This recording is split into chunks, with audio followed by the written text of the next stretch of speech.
I stood in the driveway of the house I had purchased, staring at my mother's outstretched hand.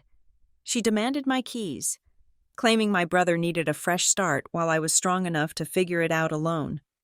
She thought she was evicting a tenant, but she had no idea I was already holding the match that would burn their entire plan to the ground. My name is Morgan Tate.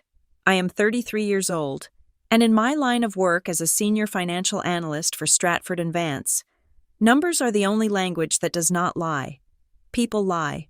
Markets fluctuate based on emotion and rumor, but a balance sheet, when stripped of creative accounting, tells the absolute truth about value and loss. I spent my days dissecting failing companies, pointing out where the rot had set in, and advising CEOs on which limbs to sever to save the body. I was good at it. I was disciplined, logical, and unsentimental. It was exactly 9 o'clock in the evening when I turned my sedan onto the quiet suburban street of Oak Creek. The neighborhood was silent, the kind of silence that cost a lot of money to maintain. I had paid for that silence. I had paid for the manicured lawns, the low crime rate, and the canopy of mature elm trees that lined the street. Specifically, I had paid $450,000 for the 3-bedroom craftsman bungalow at the end of the cul-de-sac. I felt the familiar tension in my shoulders loosen slightly as the house came into view. I had bought the place 2 years ago. The deed was in my name. The mortgage was deducted from my bank account on the first of every month. I had moved my parents, Linda and Ray, in with me 6 months after the purchase because their rental apartment had developed a mold problem and, frankly, because they had zero retirement savings. I thought it was the responsible thing to do. I thought it was what a good daughter did. I pulled into the driveway, the headlights sweeping across the front porch. My foot slammed onto the brake pedal. There were suitcases on the porch. My first thought was that something terrible had happened, a gas leak, a sudden trip to the hospital. I killed the engine and stepped out into the cool autumn air, my heels clicking sharply on the pavement. But as I got closer, the panic turned into a cold, hard knot in my stomach. They were not just random suitcases, they were my suitcases. There was my navy blue carry-on. There was the set of vintage leather trunks I had bought for myself after my first big promotion. There were clear plastic bins filled with my winter coats and my shoe collection.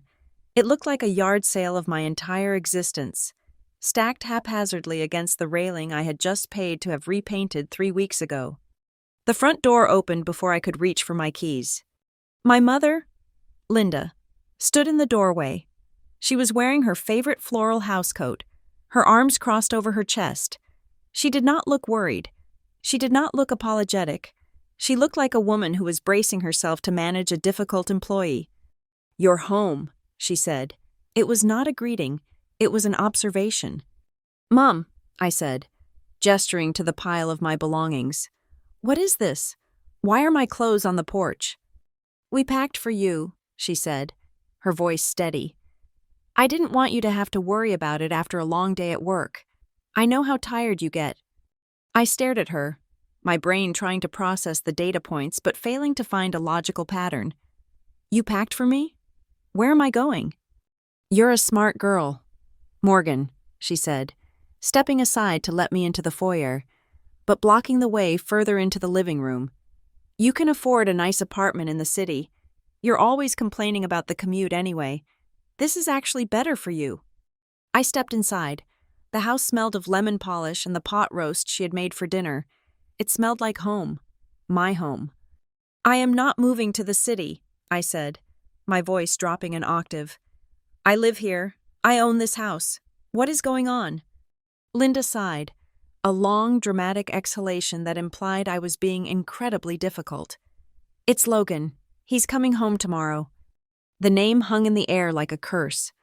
Logan, my older brother, the golden boy, the star quarterback who blew out his knee, the entrepreneur who never launched a product, the man who was 35 years old and still searching for his purpose while I was paying for his parents' heating bill. "Okay," I said slowly. "Logan is visiting. He can sleep on the pull-out couch in the den. Why are my bags on the porch?" "He's not visiting, Morgan," Linda said, her eyes flashing with a fierce protectiveness. He needs a fresh start. His girlfriend kicked him out. He has nowhere to go. He needs stability.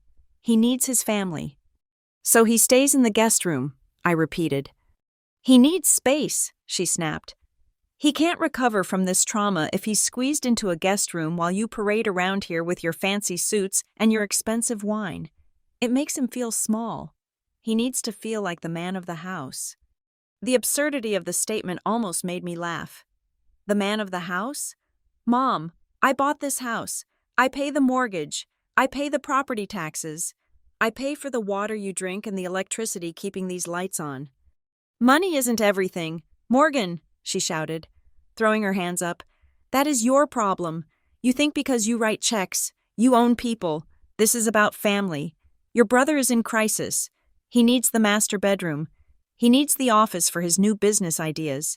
He cannot have you hovering over him, judging him. So your solution is to kick me out of my own property? We aren't kicking you out, she said, smoothing her hair. We are asking you to step up. You are strong. You have a great job. You have savings. Logan has nothing. If you stay here, you'll just make him feel inadequate. It's toxic for him. If you love this family, you will give him this chance. I looked past her, towards the living room. My father, Ray, was sitting in his recliner. The television was on, tuned to a game show, but the volume was muted. He was staring intently at the screen, his back stiff. Dad? I called out. He flinched but didn't turn around. Dad? I said louder, walking past my mother. Did you agree to this? You want to evict me from the house I bought for us? Ray slowly turned his head. He looked tired. He always looked tired, worn down by 40 years of Linda's relentless bulldozing. But tonight, he just looked cowardly. Your mother thinks it's for the best, he mumbled, refusing to meet my eyes. Logan he's in a bad way. Morgan, he needs a win. And I'm the loss? I asked. I'm the sacrifice? You can take care of yourself, Ray said, his voice barely a whisper. You always could. It was the sentence that had defined my entire life. Morgan is fine. Morgan doesn't need help. Morgan is the strong one. It was the excuse they used every time they poured their resources, their affection, and their attention into the black hole that was my brother, leaving me to scavenge for scraps. I looked back at my mother. She was smiling now, a tight, victorious smile. She thought she had won. She thought this was a negotiation, and she had closed the deal. I put the rest of your things in the garage, Linda said breezily. You can come back for them on Sunday, but don't come on Saturday. Why? I asked, though I already knew the answer would be horrific. We're having a little get-together, she said, straightening a picture frame on the wall. A picture of Logan in his high school football uniform. A housewarming party. For Logan, just the neighbors and some family. We want him to feel welcomed. We want everyone to know he's taking over the responsibilities here. It will be good for his image. A housewarming party? For a house I bought. For a brother who hadn't paid a utility bill in his life. The rage that flared in my chest was white hot, but I clamped it down instantly. This was what I did for a living. I analyzed disasters. I didn't panic when the market crashed. I looked for the exit strategy. I looked for the leverage. If I stayed and screamed, I would be the hysterical daughter. I would be the villain who hated her struggling brother. The neighbors would see a screaming woman, not a homeowner defending her rights. Linda would spin the story that I was unstable, selfish, jealous of Logan. I needed to be smarter than them. I looked at the keys in my hand, the heavy brass key to the front door, the smaller silver key to the back gate. You want the keys? I asked softly. Linda held out her hand, palm up, expectant. It's for the best, Morgan. You'll see, in a year, when Logan is back on his feet, you'll be proud you helped him. I didn't hand her the keys. I dropped them into my purse. I have spares, she said, her eyes narrowing. Don't be petty. I'm not being petty, I said. My voice was calm, terrifyingly calm. It sounded like the voice I used when I told a client their company was insolvent. I'm just leaving. You said I'm strong enough to take care of myself. You're right. I turned around and walked back to the front door. I picked up my navy carry-on. It was heavy, but I didn't struggle. Don't cause a scene with the neighbors, Linda called after me. And don't cancel the internet. Logan needs it for his job search. I didn't answer. I walked out onto the porch, into the cool night air. I loaded my bags into the trunk of my car. I could see the silhouette of my mother watching me from the window, making sure I was actually leaving. She probably thought I would go to a hotel for a few days, cool off, and then come back to apologize and write a check for their groceries. She thought this was a domestic dispute. She didn't realize it was a foreclosure of our relationship. I sat in the driver's seat and looked at the house one last time. The warm yellow light spilled out from the living room windows. It looked cozy. It looked inviting. It looked like a lie. They wanted a fresh start for Logan? Fine, I would give them a fresh start. I would give them a reality so fresh it would freeze the blood in their veins. I put the car in reverse and backed out of the driveway. I didn't cry. Tears were for people who had hope that things could be fixed with emotion. I was done with emotion. I was moving into the phase of acquisition and liquidation. As I drove away, leaving my $450,000 investment in the hands of two people who had just evicted me, I picked up my phone. I didn't call a friend. I didn't call a hotel. I opened my calendar and looked at the date. Saturday, the housewarming party. 2 days. That was 48 hours. In my world, 48 hours was a lifetime. Empires could fall in 48 hours. Fortunes could be wiped out in seconds. Enjoy the house, Mom, I whispered to the empty car. While you can. I drove toward the city lights, leaving the silence of Oak Creek behind.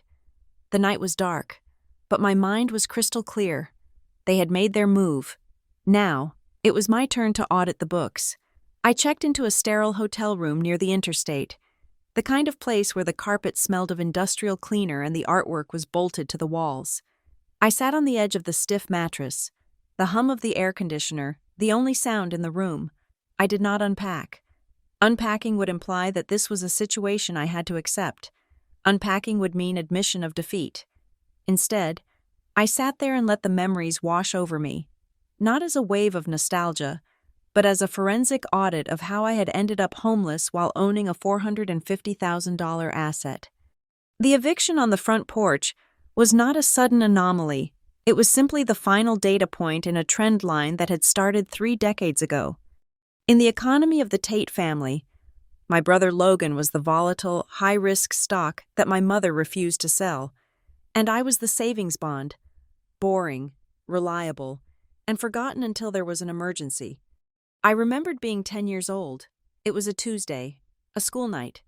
I was sitting at the kitchen table, struggling with a science project that was due the next morning. I had been working on it for weeks, a complex model of the solar system made of styrofoam and wire. I needed my mother's help to glue the rings of Saturn, a task that required 4 hands. But Linda was in the living room. Logan had scraped his knee at soccer practice. It was a minor abrasion, the kind that barely required a bandage. But to my mother, it was a near-death experience. She was on the phone with the coach, berating him for the field conditions, while Logan sat on the couch eating ice cream, milking the injury for every ounce of sympathy it was worth. "Mom," I had called out, "the glue is drying." "Not now. Morgan," she had snapped, not even looking at me. "Can't you see your brother is in pain? He might have microfractures. He has a game on Saturday. Be quiet and handle it yourself." Handle it yourself. That was the family motto, applied exclusively to me. If Logan failed a math test, it was because the teacher was incompetent and hated creative minds. Linda would march into the school and demand a grade change. If I brought home an A-, the question was why it was not an A+. My successes were treated as the baseline expectation, the rent I paid for existing in their orbit. Logan's mediocrity was treated as a tragic misunderstanding by a cruel world. My father, Ray, was the silent partner in this enterprise. He was a man who had decided long ago that the path of least resistance was the only road worth traveling. He knew Linda was irrational. He knew Logan was spoiled. I could see it in his eyes when he looked at me across the dinner table, a flicker of apology that vanished as soon as Linda spoke. He chose his peace over my protection. He bought his quiet evenings by sacrificing my childhood. By the time we were teenagers, the financial disparity became impossible to ignore. I was 16 when I got my first job at a local diner. I worked 20 hours a week, flipping burgers and wiping down greasy tables. Because I wanted to buy a car, I saved every dime. I walked to work in the rain. I missed football games and parties because I was picking up extra shifts. Logan, who was 2 years older, had totaled 2 cars by the time he was 18. The first one was an accident, or so he said. The second one was because he was texting while driving. I remembered the day Linda brought home a brand new sedan for him. It was silver, shiny, and cost more than I would make in 3 years at the diner. He needs it for college, Linda had reasoned, beaming as she handed him the keys. He can't be expected to take the bus. It would damage his social standing. I take the bus, I had said, standing in the driveway, smelling like fryer grease. That's different, she had replied, waving her hand dismissively. You're independent. You like the bus. Besides, building character is good for you. That night, I cried into my pillow, not because I wanted the car, but because I realized the rules of the game were rigged. No matter how hard I worked, no matter how much character I built, the resources would always flow to Logan. He was the hole in the bucket. I was the water trying to fill it. The only people who saw the truth were my grandparents on my mother's side. They were hard people, survivors of the Great Depression who viewed money not as a status symbol, but as a survival tool. They didn't care about Logan's charm or his potential. They cared about results. I spent my summers with them at their small farm in the next county. It was there, sitting on the dusty porch with my grandfather, that I learned the most valuable lesson of my life. Your mother has a blind spot the size of Texas, my grandfather told me one afternoon, watching me count out the cash tips I had earned from selling vegetables at the roadside stand. She loves that boy so much she's going to ruin him, and if you aren't careful, Morgan, she'll use you to pay for the ruins. He handed me a small, leather-bound ledger. Don't trust people's words, he said, tapping the cover with a calloused finger. Trust what they sign. Trust what you can prove. Keep your own books, girl, because in this family, nobody is going to keep them for you. That advice became my religion. I started hiding my money. I opened a bank account in a neighboring town that my parents didn't know about. I kept receipts for everything I bought. I documented promises. I learned to detach my emotions from my transactions. When college acceptance letters arrived, the dynamic shifted again, but in a way that only confirmed my grandfather's warnings. I was accepted into a prestigious state university with a full academic scholarship. I had worked for 4 years to get it, staying up until 2 a.m. studying while Logan played video games in the room next door. I ran into the kitchen, waving the letter. Mom, Dad, I got a full ride, tuition, books, everything covered. Linda looked up from her coffee. She didn't hug me. She didn't cry with joy. She let out a long sigh of relief. Oh, thank God, she said. For a second, I thought she was relieved for me. Now we can afford to pay for Logan's 5th year, she continued, turning to Ray. Since Morgan doesn't need the college fund, we can divert that money to Logan's rent. He says he needs a better apartment to focus on his studies. My achievement was not a triumph. It was a coupon code. It was a discount that allowed them to invest more in their failing asset. I stood there, the letter crinkling in my hand, and I felt something inside me harden. It was the last piece of soft tissue in my heart turning into stone. I realized then that they didn't love me for who I was. They loved me for what I didn't cost them. I was the low-maintenance appliance that kept running without repairs, allowing them to pour all their maintenance budget into the broken luxury model that was my brother. I moved out the day after high school graduation. I worked through college. I graduated with honors. I got a job at Stratford and Vance. I climbed the ladder. I bought the house. And all the while, I watched Logan spiral. He started businesses that failed in 3 months. He dated women who he claimed were crazy when they asked him to get a job. He borrowed money from Ray that I knew he would never pay back. When I bought the house on Oak Creek, I told myself I was doing it for my parents. I told myself I was being the better person. But deep down, beneath the layers of professional detachment, there was a small, pathetic part of me that thought, if I buy them a house, maybe they will finally see me. Maybe if I provide the roof over their heads, they will look at me with the same adoration they give Logan. Tonight, on that porch, that small part of me had finally died. Linda hadn't seen a daughter offering sanctuary. She had seen a vacancy.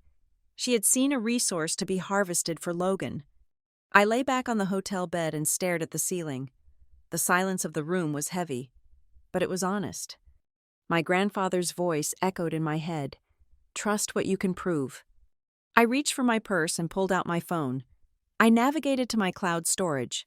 There, organized in folders labeled by year and category, were the receipts, the mortgage payments, the emails where I stated the terms of them living there, the text messages where Linda promised Logan would never live with us, the bank transfers showing I paid for the new roof, the water heater, and the landscaping. I had spent my childhood being the shadow, the quiet one, the one who fixed things so Logan could break them again. They thought that dynamic would last forever. They thought I was still the little girl who would give up her glue for her brother's comfort. But I wasn't that girl anymore. I was a 33-year-old financial analyst who specialized in liquidating failing entities. And as I closed my eyes in the dark hotel room, I realized that my family had just become my biggest liability. The eviction notice they gave me was verbal. The one I was about to serve them would be absolute. The timeline of my family's financial ruin did not happen overnight. It was a slow, agonizing bleed that began the moment Logan graduated from college. Or rather, the moment he walked across the stage with a degree in communications that had taken him 6 years to acquire, paid for entirely by the liquidation of my father's retirement savings. While I was already 2 years into my career, securing my first promotion and maxing out my own retirement contributions, Logan was moving back into my parents' rented townhouse, bringing with him a mountain of laundry and a profound sense of entitlement. The problem was not that Logan was unemployed. The problem was that he believed he was too good for employment. He refused to apply for entry-level positions. He scoffed at the idea of a 9-to-5 schedule, calling it a prison for the unimaginative. Instead, he announced over a Sunday dinner that he was going to be an entrepreneur. He used buzzwords he had picked up from tech blogs, synergy, disruption, scalability, to describe ideas that had no substance. I sat there, cutting my pot roast, and asked him for his business plan. I asked about his revenue streams, his overhead costs, his projected timeline for profitability. Linda slammed her fork down. She told me to stop interrogating him. She said I was trying to crush his spirit with my cold, corporate cynicism. She said Logan had a vision, and visionaries needed support, not skepticism. That support, as it turned out, came in the form of checks signed by Ray Tate. It started small. Logan needed $2,000 for a website. Then he needed $5,000 for branding and a logo design. Then he needed a new laptop because his old one was too slow to handle the high-level processing required for his genius. My father wrote the checks. He did it with a trembling hand, his eyes fixed on the tablecloth, while Linda stood over his shoulder, murmuring that this was an investment in their future. She truly believed that one day, Logan would be the next tech billionaire, and they would all be living on a private island. I watched from the sidelines, my stomach churning. I knew the math. I knew my father made a modest salary as a shift supervisor at a logistics warehouse. I knew they had almost no savings left after paying for Logan's tuition. 6 months after Logan moved home, the letters started arriving. I was visiting on a Saturday to help my mother fix her tablet. I saw the stack of mail on the hallway table. Most of it was junk, but interspersed with the flyers were envelopes with red warnings stamped on the front. Past due. Final notice. Urgent action required. I picked one up. It was a credit card statement addressed to my father. "Don't touch that," Linda snapped, snatching the envelope from my hand before I could open it. "That is private." "It says final notice." "Mom," I said, my voice low, "are you guys in trouble?" "We are fine," she said, tossing the mail into a drawer and slamming it shut. "We just had some cash flow issues this month because we helped Logan with his incorporation fees. It is temporary. Once his app launches next month, we will be swimming in money." The app never launched. There was no app.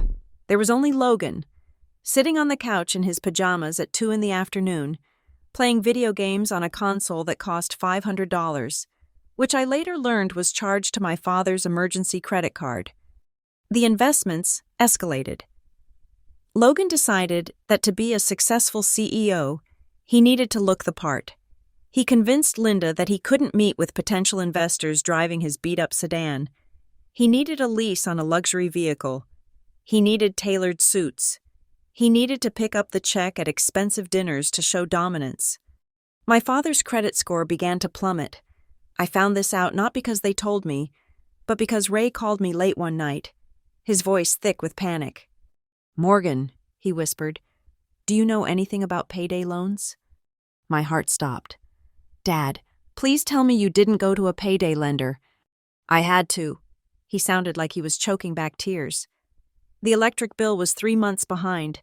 They were going to cut the power. Your mother said Logan is waiting on a wire transfer from an angel investor, but it hasn't come through yet." "There is no angel investor, Dad," I said, gripping my phone so hard my knuckles turned white. "There is no company. He is bleeding you dry." "He's trying," Ray defended him, but the conviction was gone. "He's my son. Morgan, what am I supposed to do? Throw him on the street?" "If he refuses to work, yes," I said. "Dad, listen to me. What is the interest rate on that loan?" He hesitated. 400%, annualized. I felt physically ill. "I will pay it off," I said. "I will transfer the money to you right now. But you have to promise me, no more money for Logan, not a cent." "I can't promise that," he admitted, his voice breaking. "She won't let me." That was the moment I realized the hierarchy of our family had shifted permanently. My father was no longer the head of the household. He was a hostage. Linda was the captor, and she was suffering from a delusion so potent it was destroying their reality. Logan was the parasite, feeding on the chaos. I paid off the loan. I paid off the electric bill. But I knew it was like putting a Band-Aid on a severed artery. 3 months later, the physical toll on my father became undeniable. We were at a family barbecue, one that I had paid for because Linda claimed they were short that week. Ray was grilling burgers. He looked gray. His skin had a waxy, translucent quality, and he had lost at least 20 pounds. His clothes hung off his frame. I walked over to him while he was flipping a patty. "Dad, have you seen a doctor lately?" He wiped sweat from his forehead with the back of his hand. "I'm fine. Morgan, just tired. Double shifts at the warehouse." "Double shifts?" I asked. "You're 62 years old. You shouldn't be working double shifts." "Gotta keep up with the payments," he mumbled, staring at the charcoal. Suddenly, he swayed. The spatula dropped from his hand. He gripped the edge of the grill to keep from falling, his knees buckling. I lunged forward and caught him by the arm. "Dad!" Linda rushed over, not to check his pulse, but to check the burgers. "Ray, watch out! You're burning the meat!" "He's about to pass out." "Mom!" I shouted, guiding him to a lawn chair. "Get him water." Logan didn't even look up from his phone. He was sitting in the shade, wearing a pair of sunglasses that cost $300, scrolling through social media. That night, after I forced Ray to sit down and drink electrolytes, I cornered Linda in the kitchen. Linda was scrubbing a pot, scrubbing it so hard the steel wool was shredding. "You don't understand business. Morgan, you have a salary. You have a small mind. Logan is building an empire." "Logan is unemployed." I slammed my hand on the counter. "He has generated $0 in revenue in 3 years. That is not a business. That is a hobby. and it is an expensive hobby that is going to leave you and Dad homeless." "He is on the verge of a breakthrough," she screamed back, spinning around to face me, soapy water flying from her hands. "Why can't you support him? Why are you so jealous of him?" "Jealous?" I laughed, a harsh, bitter sound. "I have a savings account. I have a 401k. I have health insurance. I am not jealous. I am terrified. You are drowning, and you are dragging Dad down with you." "We are fine," she hissed. "Get out of my kitchen." I left that night knowing that logic would not save them. You cannot use logic to argue with a cult member, and my mother was the high priestess of the cult of Logan. She would sacrifice everything, her home, her husband's health, her own security, to keep the delusion alive that her son was special. The crash came 2 weeks later. My father collapsed at work. It wasn't a heart attack, thank God, but it was a severe hypertensive episode brought on by extreme stress and exhaustion. The doctor told me in the hallway of the emergency room that Ray's blood pressure was so high he was a ticking time bomb. "He needs rest," the doctor said, looking at me with grave eyes. "He needs to eliminate stress. If he keeps going at this pace, he won't see 65. I went into the hospital room. Ray was hooked up to monitors, looking small and frail in the hospital gown. Linda was sitting next to him, holding his hand, weeping. "I don't know what we're going to do," she sobbed. "If he can't work the overtime, we can't make the rent next month. The landlord already gave us a warning." Logan was pacing the room, agitated. "This is really bad timing," he muttered. "I needed Dad to co-sign a loan for my new marketing strategy next week. Now the bank won't touch him." I looked at my brother. I looked at the man who was 33 years old, standing in a hospital room where his father lay broken by the burden of carrying him, and his only concern was his inability to borrow more money. In that moment, the last shred of sisterly affection I had for him evaporated. I looked at him and I saw a tumor, a malignant growth that was consuming my parents. And then I looked at my father. He was asleep, his chest rising and falling in a jagged rhythm. He was weak. He was an enabler, but he was my father, and he had worked himself into a hospital bed because he didn't know how to say no. I realized then that if I didn't intervene, they would be on the street in 30 days. Logan would drain the last drop of blood from them and then move on to his next victim, or perhaps simply let them all starve while he blamed the economy. I walked to the window and looked out at the parking lot. I had money. I had excellent credit. I had been saving for years to buy a house for myself, a place where I could finally start my own life, away from their drama. But I couldn't let my father die. I knew what I had to do. It was a terrible idea financially. It was a terrible idea emotionally. But it was the only move left on the board that didn't end in a funeral or a homeless shelter. I turned back to the room. Linda was wiping her eyes. Logan was texting. "I will fix the housing situation," I said. My voice was flat, devoid of warmth. Linda looked up, hope flaring in her eyes.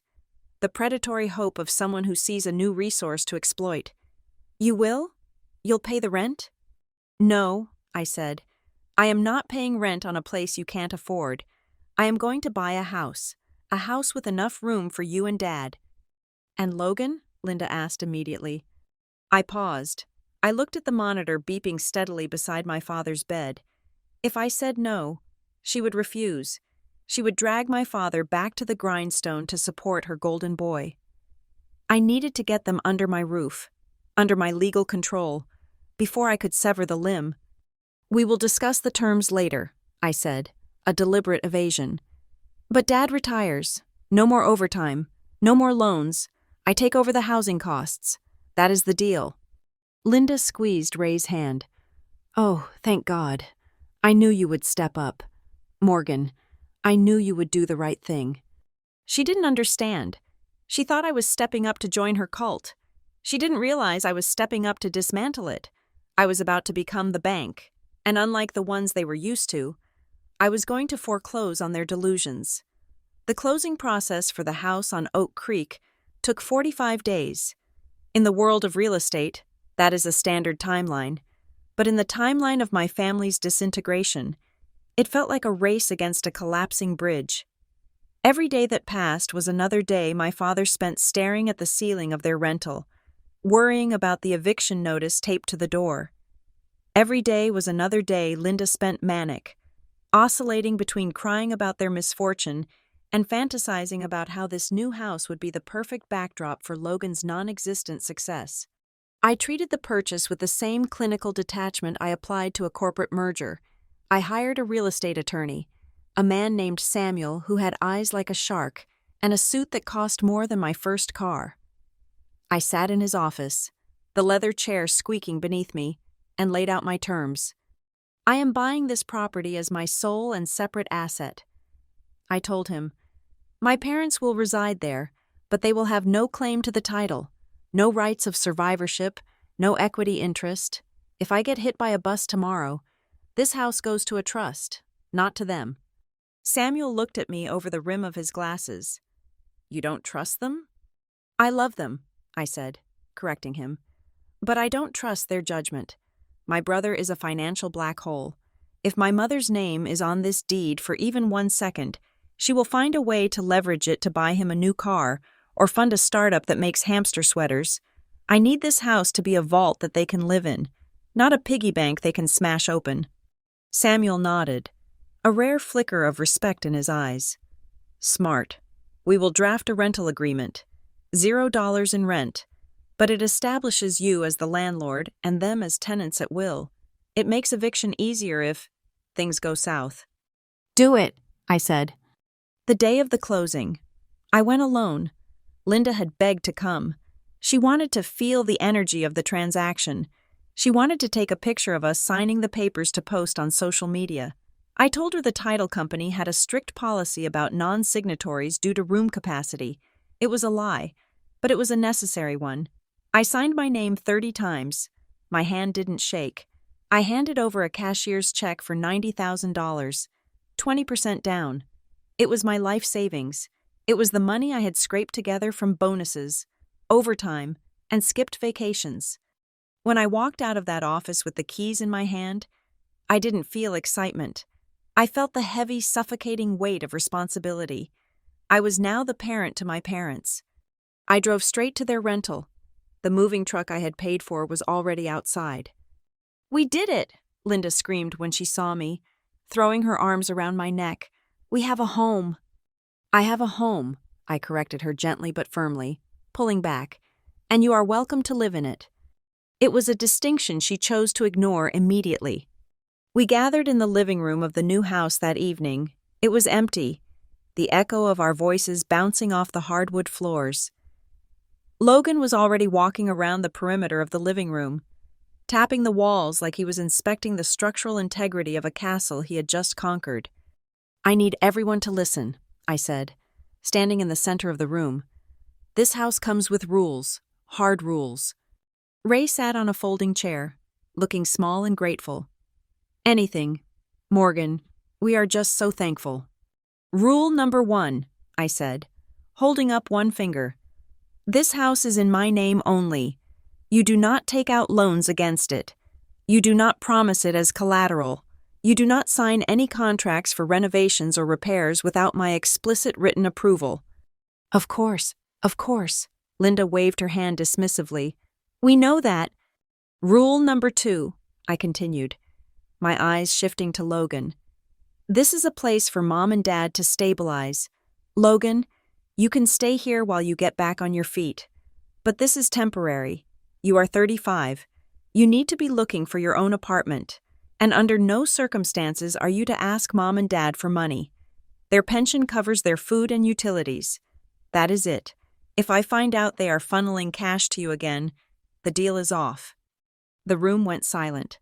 Logan stopped tapping the wall. He turned to me, a smirk playing on his lips.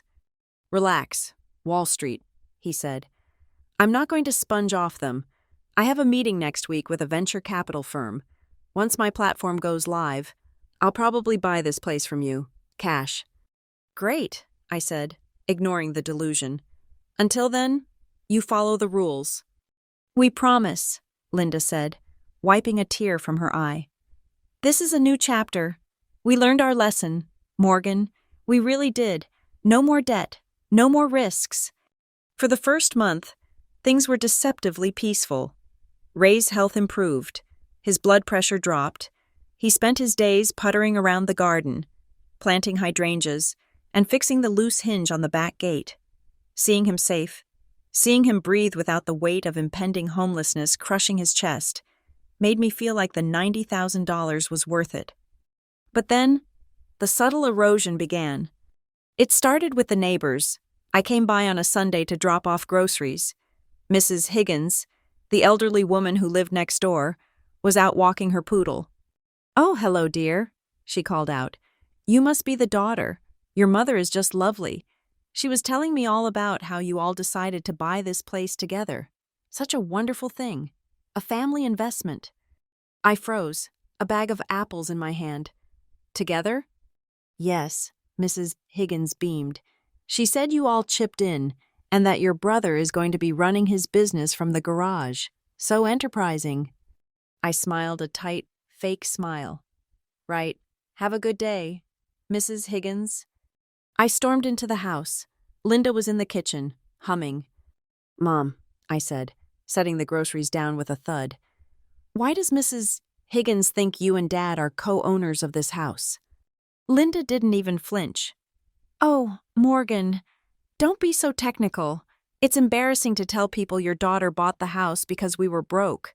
I just softened the truth a little. It makes us look like a united front, like a strong family." "It's a lie," I said. "And why did she say Logan is running a business from the garage?" "Well, he needs a workspace," she said, looking offended. "He can't work from the couch. It hurts his back. We just cleared out a corner of the garage. It's harmless." I went to the garage. It wasn't a corner. Logan had taken over the entire space. My dad's tools were pushed into a pile in the damp corner. In the center was a sleek modern desk, brand new, and an ergonomic chair that I knew cost at least $800. "Where did this furniture come from?" I asked, pointing at the chair. Logan looked up from his laptop. "Dad got it for me. Early birthday present." "Dad doesn't have $800, I said, my voice rising. "He put it on the new card." Logan shrugged. "He said he wanted me to be comfortable." "What new card?" I found Ray in the garden. When I confronted him, he crumbled. "Your mother made me open it," he whispered, looking at his hydrangeas as if they were the only pure things left in his world. "She said Logan needed it to look professional for his Zoom calls. She said he would pay it back as soon as the funding came in." I felt the familiar sickness in my stomach. It had only been 6 weeks. The ink on the deed was barely dry, and the cancer was already spreading again. "Cancel the card, Dad," I said, tiredly, "or I take the desk back and sell it." I didn't take the desk. I was too exhausted to fight over a chair. I let it slide, and that was my mistake. I let the small boundary violations pass because I didn't want to ruin the peace I had bought. But the real blow came 3 nights later. I had come over unannounced to pick up some tax documents Ray had left on the counter. It was late, past 10 o'clock. I let myself in with my key. The house was dark, but the light from the kitchen spilled into the hallway. I heard voices, low, conspiratorial whispers. I stopped. I knew I shouldn't listen. I knew nothing good ever came from eavesdropping on my family, but my feet were rooted to the floor. "She's so controlling," Logan's voice drifted out. "She acts like she's the landlord and we're just squatters. Don't do this. Don't buy that. It's humiliating, Mom." "I know, honey." Linda's voice was soothing, the tone she used when she was calming a toddler. "She has always been like that, rigid, joyless. She thinks money gives her power." "I just don't know if I can stay here." Logan sighed. "I need an environment that inspires me. This feels like I'm living in her shadow." There was a pause, the sound of a chair scraping. "Listen to me," Linda said. Her voice dropped lower, but it was intense, vibrating with a terrifying conviction. "You just be patient. Let her play her little games with the rules. Let her feel important." "Why?" Logan asked. "Because," Linda said, and I could hear the smile in her voice, This house. She put it in her name. Sure, but we live here. We are the ones making it a home. Possession is 9/10 of the law. Logan? And besides, she's not going to live forever alone. She'll get married eventually, or she'll move for work. And when she does, she'll sign it over. I'll make sure of it. You think? I know, Linda said. She craves our approval. She bought this place to buy our love. If we hold out, if we make her feel like she still hasn't done enough, she will give us the deed just to make us smile. And then, my sweet boy, this house will be yours. It's your inheritance. She's just holding it for you. I stood in the dark hallway, the tax documents crumpling in my fist. The air in the house felt suddenly thin, as if they had sucked all the oxygen out of the room to fuel their gaslighting. I didn't storm into the kitchen. I didn't scream. I realized in that moment that screaming was useless. They were not just bad with money. They were predators. My mother was not a victim of circumstance. She was the architect of a long con, and I was the mark. She thought she could manipulate me with my desire for love. She thought she could wait me out. She thought the house was already Logan's, and I was just the temporary financing. I quietly turned around and walked back out the front door. I sat in my car, my hands gripping the steering wheel so hard my fingernails bit into the leather. Possession is 9/10 of the law, she had said. I looked at the house. It looked warm and inviting, but now I saw it for what it was. It wasn't a sanctuary, it was a battlefield. And if they wanted a war over possession, they had severely underestimated the landlord. I started the engine. I didn't go home to sleep. I drove to my office. I needed a scanner. I needed to digitize every receipt, every email, every text message. I needed to install the cameras I had debated buying but decided against because it felt too invasive. Invasiveness was no longer a concern. Security was. I was going to install the cameras. I was going to document every violation of the lease. And the next time Linda told Logan the house would be his, I would make sure I had it recorded in high-definition audio. The safety lock was about to be engaged, and I was the only one with the combination. The glow of my laptop screen was the only light in my hotel room. I was sitting at the small, wobbly desk, reviewing the amortization schedule for the mortgage I was apparently paying for a house I was no longer welcome to enter. It was Saturday night. The digital clock on the bedside table read 7:45 in the evening. According to my mother's cryptic warning from 2 days ago, this was the forbidden time, the time of the housewarming party. I had told myself I would not look. I told myself I was above digital spying, that I would wait until Monday to unleash the legal hurricane I had been preparing with my attorney.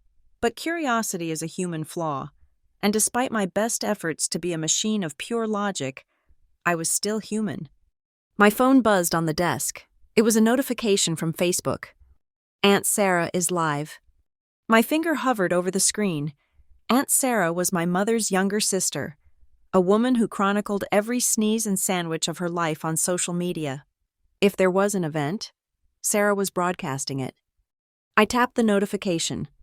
The video loaded, the audio crackling with the sound of laughter and clinking glasses. The camera panned shakily across a room I knew intimately. It was my living room, but it had been transformed. There were gold and silver balloons arching over the fireplace. There were fresh flowers, expensive arrangements of lilies and roses, on every surface. A banner hung across the main window, hand-painted in glittering letters, "Home Sweet Home, the Tate Family."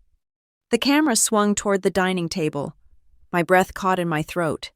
It was laden with food, not the homemade casseroles or chips and dip that would be appropriate for a family on a budget. There were silver platters of shrimp cocktail. There was a carving station with a prime rib. There were bottles of champagne that I recognized from the label were at least $80 a bottle. I did the mental math instantly. The catering, the decorations, the alcohol. This party cost at least $2,000. $2,000 spent by people who claimed they couldn't afford their electric bill 3 months ago. "Look at this spread," Aunt Sarah's voice narrated from behind the camera. "So proud of my family. What a beautiful night." The camera moved to the center of the room. There, Standing with a glass of champagne in his hand was Logan. He was wearing a suit, not just any suit. It was a charcoal gray Italian cut that fit him perfectly. He looked handsome, confident, and utterly at ease. He was holding court, surrounded by my cousins, neighbors, and friends of the family. "Speech, speech," someone chanted. Logan raised his glass, flashing that charming, lopsided grin that had gotten him out of trouble since kindergarten. "Thank you, everyone," Logan said, his voice smooth. "It's been a long road to get here. You know, startup life is crazy. High risk, high reward. But I always promised Mom and Dad that once things took off, the first thing I'd do is make sure they were taken care of. This house, it's just the beginning. It's a symbol of what we can build when we stick together." The room erupted in applause. My mother, standing next to him in a sequined dress I had never seen before, looked at him with an adoration that bordered on religious worship. She wiped a tear from her cheek. I stared at the screen, my blood turning to ice. Once things took off, the first thing I'd do? He was claiming he bought the house. He wasn't just living there. He was actively stealing the equity of my hard work and presenting it as the fruit of his imaginary success. A comment popped up on the live stream from a cousin in Ohio. "So happy for you guys. Where is Morgan? Is she celebrating too?" Aunt Sarah must have seen the comment, or perhaps someone asked the question out loud in the room, because the camera turned to my mother. "Linda," Aunt Sarah called out, "everyone is asking where Morgan is. Is she hiding in the kitchen?" The smile on my mother's face faltered for a fraction of a second, replaced by a look of performative sadness. She placed a hand on her chest, right over her heart. "Oh, poor Morgan," Linda said, loud enough for the entire room and the internet to hear. "She couldn't make it tonight." "Is she working?" a neighbor asked. "No," Linda sighed, shaking her head. "It's complicated. You know how Morgan is. She's struggling a bit right now, mentally. She's having a hard time seeing Logan do so well. It brings up a lot of jealousy. We thought it was best if she took some space to work on herself. We didn't want her negativity to ruin the blessing of this home." My phone slipped from my hand and hit the desk with a clatter. Jealousy, negativity, struggling. She wasn't just erasing my contribution. She was assassinating my character. She was painting me as the bitter, unstable failure who was envious of her brother's triumph. She was using my absence, an absence she had forced by kicking me out, as proof of my instability. I picked up the phone again. The video was still playing. Logan was now wrapping his arm around my father. Ray looked uncomfortable, his smile tight. But he didn't speak. He didn't correct them. He stood there and let the lie wash over him, because it was easier than standing up to his wife and son. "To the Tates," Logan toasted. "Tulki." "To the Tates," the room echoed. I closed the laptop. I stood up. The cold logic that usually governed my life was still there, but it was now fueled by a nuclear reactor of fury. I grabbed my purse. I grabbed the file folder containing the deed, the mortgage documents, and the bank transfer receipts. I didn't pack a bag. I didn't check out of the hotel. I walked out to my car, my heels striking the pavement like gunshots. The drive to the suburbs usually took 40 minutes. I made it in 25. I turned onto Oak Creek. The street was lined with cars. My driveway was full. I had to park 3 houses down, in front of the Miller residence. I got out of the car. The night air was crisp, carrying the scent of burning wood and the faint thump of bass from the music playing inside my house. I walked up the sidewalk. I didn't rush. I moved with the steady, inevitable pace of a foreclosure notice. As I approached the house, I saw groups of people spilling out onto the front lawn and the porch. They were smoking, laughing, holding red plastic cups. I pulled my coat tighter around me, keeping my head down, staying in the shadows of the large oak tree near the driveway. I needed to know the full extent of the narrative before I shattered it. I moved closer to the porch, hidden by the overgrown hedge that Linda had promised to trim but obviously hadn't. 2 women were standing right on the other side of the railing. One was Mrs. Higgins. The other was a woman I recognized from my mother's church group, Mrs. Gable. It is just a miracle, Mrs. Gable was saying, sipping her wine. I remember Linda telling me last year how worried she was about Logan, and now look at him, buying a $500,000 home for his parents? Such a good son. Yes, Mrs. Higgins agreed. But it is strange about the daughter, isn't it? Morgan? I always thought she was the successful one. She dresses so sharply. Appearances can be deceiving. Mrs. Gable lowered her voice to a conspiratorial whisper. Linda told me the truth earlier. Apparently, Morgan is in massive debt. Gambling, I think she said. Or maybe bad stocks. Anyway, she was going to lose everything. Logan actually bought this house in her name to help her rebuild her credit score. He's letting her pretend she owns it so she doesn't feel ashamed. No, Mrs. Higgins gasped. He put it in her name? That is risky. That is how much he loves his sister. Mrs. Gable nodded piously. He is a saint, and she repaid him by throwing a tantrum and storming off because she couldn't handle the spotlight being on him for once. Ungrateful, truly ungrateful. I stood there in the dark, the leaves of the hedge scratching against my cheek. Gambling debt, charity, St. Logan. They had inverted reality so completely that the truth was no longer just hidden. It was buried under 6 feet of concrete. If I walked away now, if I let this stand, I would never recover. My reputation in this town, within my extended family, would be destroyed. I would be the charity case, the unstable sister, the failure. And Logan? He would live in my house, sleep in my room, and play the hero using my money. My father's voice drifted out from the open front door. Ray, come have a drink, a male voice boomed. You must be proud of that boy.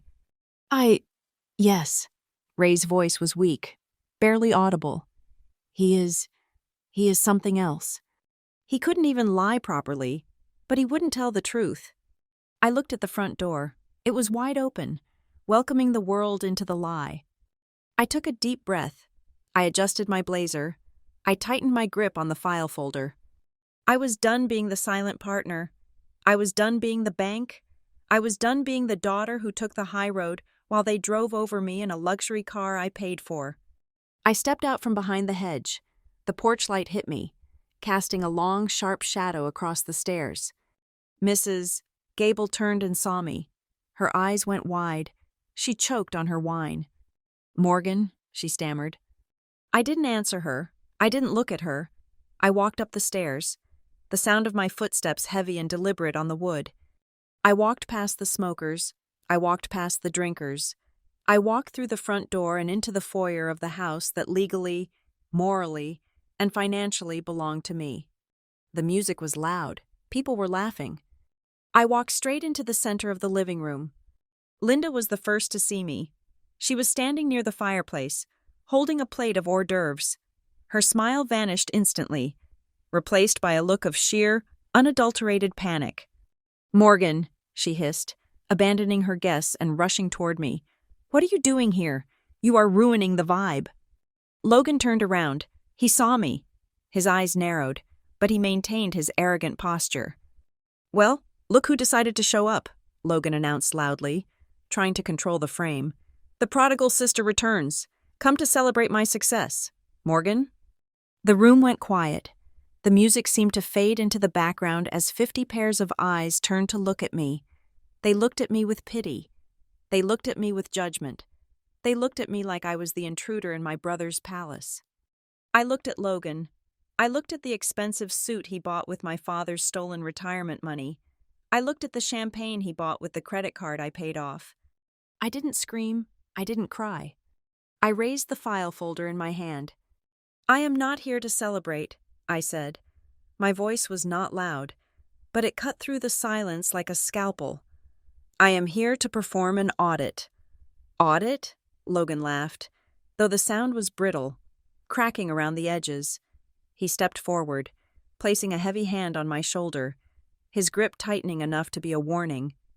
Okay, folks. I think my sister has had a little too much to drink before getting here. She loves a dramatic entrance. Morgan, let's go to the kitchen and get you some water. He tried to steer me away, to push me out of the spotlight and back into the shadows where he thought I belonged. I didn't move. I planted my feet on the hardwood floor I had paid to have refinished 3 weeks ago. I shrugged his hand off my shoulder with a sharp, violent jerk. "Don't touch me," I said. My voice was calm, but it carried to the back of the room. "And don't lie to these people anymore. It is embarrassing." Linda appeared at my other side, her fingernails digging into my arm. Her eyes were wide, pleading and threatening all at once. "Morgan, please," she whispered through a fixed, terrifying smile. "Not now. We will talk about whatever you want tomorrow. Just go upstairs. Don't humiliate your brother. Don't humiliate us." "I am not the one engaging in humiliation, Mom," I said, pulling my arm free. "I am engaging in fact correction." I turned to face the room. The guests were frozen, champagne flutes halfway to their mouths. Aunt Sarah was still holding her phone, live streaming the collapse of the Tate family myth. "I heard the speeches from outside," I said, addressing the crowd. I made eye contact with Mrs. Gable, who looked like she wanted to sink into the floor. "I heard that Logan bought this house. I heard that he is the provider. I heard that I am the charity case with a gambling problem." "She is delusional," Logan shouted, his face turning a blotchy red. "She's having a breakdown. Mom, call an ambulance." "I don't need an ambulance. Logan, I need you to shut up," I snapped. I opened the file folder. I pulled out the deed. It was a crisp, legal-sized document with the county seal stamped in blue ink at the bottom. "Does anyone here know how to read a property deed?" I asked, holding it up. The room was silent. "I do," said Mr. Henderson, a retired paralegal who lived 2 streets over. He stepped forward tentatively, adjusting his spectacles. "Read the line under grantee," I said, handing him the document. Linda lunged for the paper. "No, don't you dare!" I blocked her with my body. "Read it, Mr. Henderson." Mr. Henderson looked at the paper, then at Logan, then at me. It says, "Morgan Elizabeth Tate, sole ownership." "Is Logan's name on there?" I asked. "No," Miss Henderson said. "Is my mother's name on there?" "No." "Is my father's name on there?" "No." I took the paper back. "I bought this house 45 days ago. I put down $90,000 of my own money. Money I earned working 60 hours a week for 10 years. There is no startup. There is no angel investor. There is no St. Logan." I pulled out another sheet of paper. "And this is a bank statement from today. It shows a charge of $2,400 to Elite Catering. It was charged to a credit card in the name of Ray Tate." I looked at my father. He was shrinking into the corner, his face gray. "Dad," I said, my voice softening just a fraction. "Did you buy this food? Or did Logan tell you he would pay you back?" "Morgan, stop," Linda shrieked. She looked like a cornered animal. "You are twisting everything. We are a family. What is mine is his. What is yours is ours. Why are you so selfish? Why do you have to ruin his big night?" "His big night?" I asked, incredulous. "Mom, this is a lie.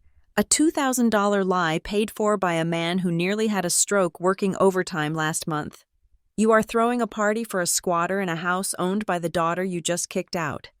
Logan stepped in front of Linda, puffing out his chest. "You think a piece of paper makes you the owner? You don't live here. We do. Mom and Dad are the heart of this house. You're just the bank, and a bad one at that." "I am the owner," I said, my voice dropping to a deadly whisper. "And as the owner, I am exercising my property rights." I turned back to the guests. They looked terrified.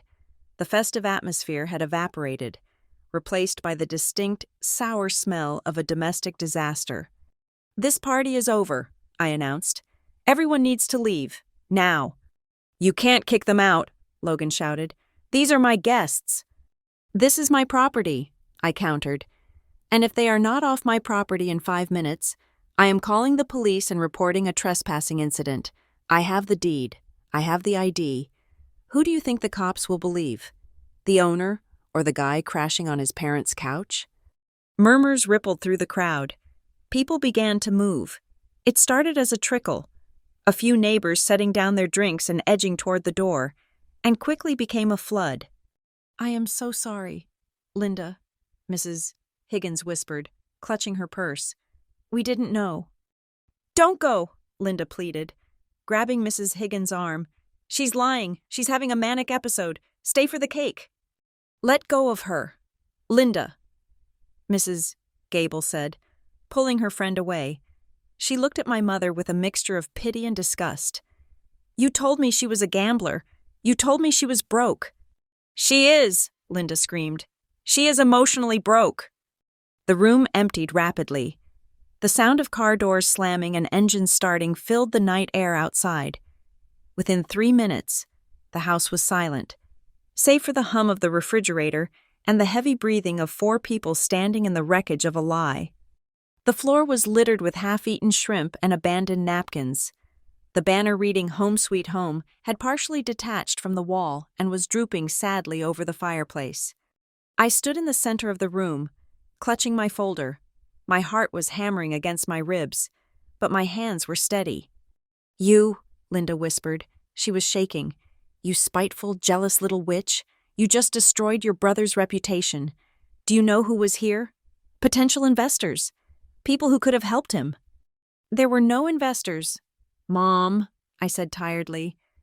"There were just neighbors you lied to." "Get out," Logan sneered. He walked over to the buffet and grabbed a bottle of champagne, pouring himself a drink with trembling hands. "You made your point. You waived your papers. Now get out. I don't want to look at your face." "I'm not leaving," I said. "I own this place, remember?" "You don't own us," Linda screamed. She grabbed a vase of flowers from the coffee table and hurled it at the wall. It shattered, water and glass exploding across the floor. "I am your mother. I gave you life.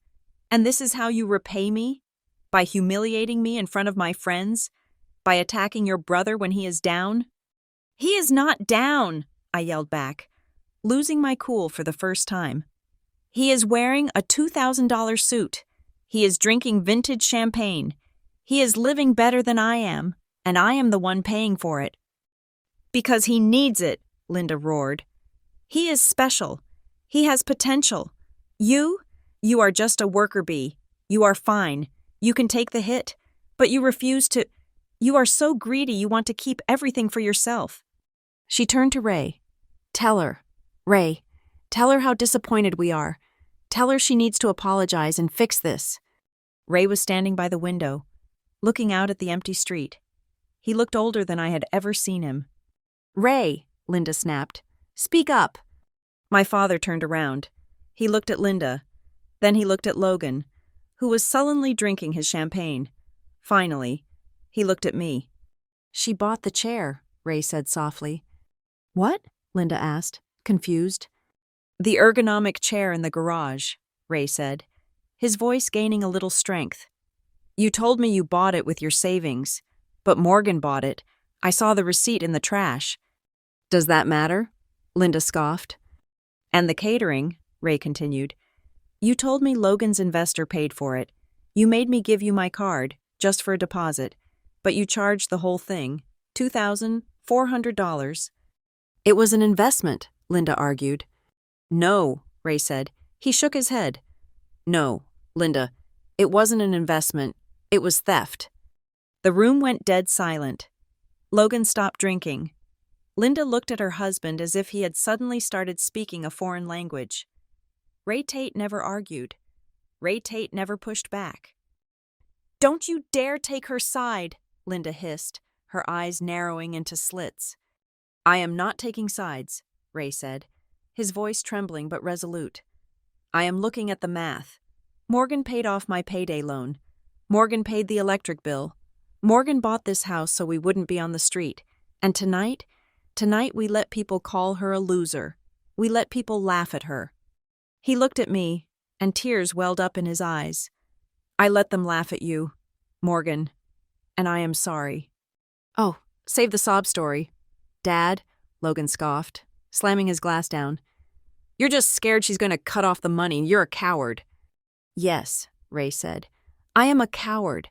I have been a coward for 30 years. I let your mother cripple you. I let her turn you into a man who thinks the world owes him a living. And I let her treat Morgan like a servant." "Shut up!" Linda screamed. She rushed at Ray, grabbing his lapels. "Shut up! You are ruining everything. You are weak." I stepped forward, ready to intervene, but Ray gently pushed her hands away. "I am done, Linda," he said. "I am done with the lies." Linda stumbled back. She looked at her husband, then at her son, and finally at me. She realized she was losing control of the narrative, and for a narcissist, that is a fate worse than death. Her face hardened, the hysteria vanished, replaced by a cold, calculating mask. She straightened her dress. She looked at me with eyes that were no longer the eyes of a mother, but the eyes of an enemy general. "Fine," she said. "You want to play the landlord? You want to talk about ownership?" She walked over to Logan and put her arm around him. "If you don't apologize to your brother right now," she said, her voice steady and low, "if you don't go out there, find those guests, and tell them you were drunk and lying, if you don't sign this house over to us so we can have some security." She paused, letting the threat hang in the air. "Then you are no longer my daughter. We will leave. We will take everything. And you will be alone in this big, empty house with your money. You will have no family, no mother, no father. You will be an orphan." I looked at her. I looked at the woman who had packed my bags and put them on the porch 2 days ago. She thought she was threatening me with loneliness. She didn't realize that I had been lonely in this family for 20 years. "Is that an ultimatum?" I asked. "It is a promise," Linda said. "Fix this, or we are done." I looked at Ray. He was watching me, waiting to see if I would fold. He looked terrified that I might actually apologize, that I might step back into the role of the doormat just to keep the peace. But the doormat had been burned. "Start packing," I said. The silence that followed my command to start packing was not the silence of compliance. It was the heavy, suffocating silence of a bunker before the artillery starts firing again. I stood there, clutching my file folder, the adrenaline from the public confrontation beginning to curdle into a cold, hard realization. Winning the argument is not the same as winning the war. I expected shame. I expected scrambling. I expected my mother to rush upstairs and start throwing clothes into suitcases, terrified of the legal reality I had just exposed. Instead, Linda laughed. It was a dry, humorless sound that scraped against the tension in the room. She walked over to the front door, which was still ajar from the last fleeing guest, and slammed it shut. She turned the deadbolt with a sharp, metallic click. "Packing?" she repeated, turning to face me. Her face was no longer flushed with embarrassment. It was pale with a terrifying, focused rage. "Nobody is packing. Morgan, you think because you waved some papers in front of the neighbors, you have power here? You just embarrassed yourself. You looked like a lunatic." "I have the deed." "Mom," I said, my voice steady but my grip on the folder tightening. "I have the law. You are trespassing." "Trespassing?" Logan chimed in. He had flopped onto the sofa, my sofa, and propped his feet up on the coffee table, right next to the shattered remains of the vase Linda had thrown. He picked up a half-eaten skewer of shrimp from a discarded plate and bit into it, chewing with deliberate slowness. "We're family. You can't trespass family. Besides, possession is 9/10 of the law, remember? We're here. You're just a guest who overstayed her welcome." "I am the owner," I repeated, though the words felt lighter, less substantial in the face of their absolute denial of reality. "Give me the keys," Linda said. She stepped toward me, her hand outstretched. It was a déjà vu of the night on the porch, but this time, the threat was visceral. She wasn't asking. She was demanding. "Excuse me?" "The keys," she hissed, stepping closer. "You are clearly unstable. You just had a public breakdown. You are a danger to this property and to us. I cannot allow you to have unrestricted access to this house while you are in this state. Give me the keys, and go back to your hotel. We will discuss your mental health in the morning." The gaslighting was breathtaking. It was a masterpiece of manipulation. In the span of 5 minutes, she had rewritten the narrative from "Morgan caught us lying" to "Morgan is having a psychotic break and must be disarmed." "I am not giving you the keys to my house," I said, stepping back. "It's for your own good," Linda shouted, her voice rising to a shriek. "Look at you! You're shaking! You're violent! You broke up a family gathering! Ray, get her keys!" I looked at my father. 10 minutes ago, he had stood up for me. He had called out the theft. He had apologized for his cowardice. I looked at him now, hoping to see that same spark of spine. Ray was slumped in the armchair, his head in his hands. He looked deflated, a balloon that had lost its helium. "Dad?" I asked. He looked up. His eyes were red, watery, and filled with a pleading desperation that broke my heart and then instantly hardened it. "Morgan," he whispered, "please, just go." "Go?" I asked, stunned. "Dad, they are stealing the house. You admitted it." "I know," he said, his voice cracking. "I know, honey, but look at your mother. She's not going to stop.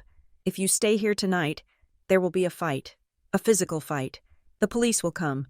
Do you want to see your mother in handcuffs? Do you want to see Logan dragged out on the lawn?" "If that's what it takes," I said. "Please," Ray begged, standing up and reaching for my hand. "For me, I can't take it. Morgan, my heart, I can't take the police. I can't take the neighbors seeing cop cars. Just let them cool down. Give it 24 hours. Go back to the city. We'll talk when heads are cooler. Please, swallow your pride for one night. For me." He was weaponizing his own frailty. He was using his weak heart as a shield for Linda's tyranny. He was asking me to swallow my pride, which was his code for submit to abuse so I don't have to deal with conflict. I looked at Logan. He was watching the exchange with a smirk, scrolling through his phone. He knew he had won.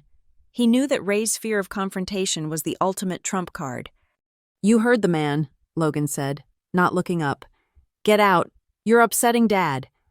I looked around the room, the Home Sweet Home banner, the expensive catering, the furniture I had bought, the parents I had tried to save. I realized then that if I stayed, one of two things would happen. Either I would physically drag them out, which would traumatize my father, or they would physically force me out, and then call the police and claim I attacked them. They had the numbers. They had the narrative. They were creating a fait accompli, an established fact. The longer they stayed, the more they settled in, the harder it would be to remove them. But staying tonight wasn't the answer. The answer wasn't a shouting match in the living room. The answer was a court order. "Fine," I said. The word tasted like ash. "I will go." Linda let out a triumphant breath. "And the keys?" "No," I said coldly. "I am leaving because I choose not to give Dad a heart attack. But I am keeping my keys, and if you change the locks, I will have the door taken off its hinges by a locksmith within an hour." Linda narrowed her eyes, but she didn't lunge for me again. She settled for a glare that promised retribution. I turned to walk out. As I passed the dining table, something caught my eye. Amidst the debris of the party, the napkins, the corks, was a stack of mail. It must have been brought in earlier and tossed on the table to clear space for the buffet. On top of the stack was a thick envelope from the Department of Motor Vehicles. It was addressed to Logan Tate, 124 Oak Creek Drive. I paused. I reached out and flipped the envelope over. It was unopened, but the implication was clear. "You changed your address," I said, looking at Logan. He didn't even flinch. "Yeah, so? I live here." "You changed your driver's license address to this house," I said, my mind racing, "and probably your bank accounts, and your voter registration." "I'm establishing residency," Logan said, taking a sip of champagne. "It's a legal thing. You wouldn't understand. You're just a bean counter. But once I'm established, you can't just kick me out like a stray dog. Squatters' rights, tenant rights. I looked it up. I have rights." I looked at Linda. She was smiling. This wasn't accidental. This was the plan all along. They weren't just mooching. They were occupying. They were burying themselves in the legal framework of the property so deep that extracting them would require surgery. "You are trying to steal the house by becoming impossible to evict," I said. "We are making this our home," Linda corrected. "We are family. Family doesn't evict family. Now get out. Morgan, you're trespassing on our peace of mind." I looked at Ray one last time. He couldn't meet my eyes. He was studying the pattern on the rug, a man who had sold his daughter's future to buy a quiet evening. I turned and walked out the door. The night air hit me like a slap. I walked down the driveway, past the expensive rental cars of the neighbors who now thought I was a gambling addict. I got into my car, my hands shaking so hard I had to grip the steering wheel for a full minute before I could insert the key. I didn't cry. The time for tears was over. The time for family meetings was over. The time for hoping my father would grow a spine was over. I looked at the house one last time in the rearview mirror. It looked warm. It looked inviting. It was a lie. It was a fortress occupied by hostiles. I started the engine and drove toward the highway. I didn't go to the local hotel. I drove straight back to the city, to my small, cramped apartment that smelled of old coffee and loneliness, but which had one distinct advantage. It was mine. The drive took an hour. For the first 30 minutes, I felt the crushing weight of betrayal. I felt the sting of my mother's words and the burn of my father's silence. But by the time I hit the city limits, the emotion began to recede, replaced by the cold, hard hum of strategy. Logan thought he was clever with his DMV change. He thought squatters' rights was a magic spell that would protect him. He thought he was playing a game of emotional chicken that I would eventually lose because I craved their love. He was wrong. He was playing checkers. I was a financial analyst who dismantled distressed assets for a living. I dealt with hostile takeovers, bankruptcy restructuring, and forensic accounting. They wanted to play the law? Fine, we would play the law. I pulled into my parking garage and killed the engine. I sat in the dark, the silence of the concrete structure wrapping around me. I pulled out my phone and opened my notes app. I created a new folder. I typed the title, Project Eviction. Underneath, I started a list. 1. Verify Logan's tenancy claim. No lease, no rent payments. 2. Document the verbal rental agreement breach. Rule, no borrowing, violated. 3. Utility audit. Who is paying? Me. 4. Camera footage. Need to install remote surveillance. 5. Sale strategy. I stared at the last point. Sale strategy. The thought had been forming in the back of my mind since the moment Linda refused to pack. If they wouldn't leave the house, then the house had to leave them. I couldn't just evict them. The courts were slow. Tenancy laws were tricky, especially with family. It could take 6 months. 6 months of them destroying my credit, destroying the house, destroying me. I needed a nuclear option. I needed a way to cut the cord so cleanly and so violently that they wouldn't even realize they were falling until they hit the ground. I thought about the deed in my briefcase. Morgan Elizabeth Tate. Sole ownership. I thought about the text message Linda had sent me 3 months ago. We just want a place to settle down forever. I closed my eyes. Forever is a long time, Mom, I whispered. I got out of the car and walked to the elevator. I wasn't the victim anymore. I was the landlord. And tomorrow morning, the landlord was going to war. Monday morning at 8 o'clock sharp, I was not at my desk at Stratford & Vance analyzing market trends. I was sitting in the mahogany-paneled conference room of Samuel Thorne, my real estate attorney, placing a very specific stack of documents on the table. Samuel picked up the photo I had printed, a grainy image from the night before of Logan's DMV envelope sitting on the dining table. He is trying to establish tenancy, Samuel said, his voice dry and unimpressed. Changing the address on a driver's license, receiving mail, moving in furniture, in the eyes of the law. If he sleeps there and gets mail there, he is not a guest.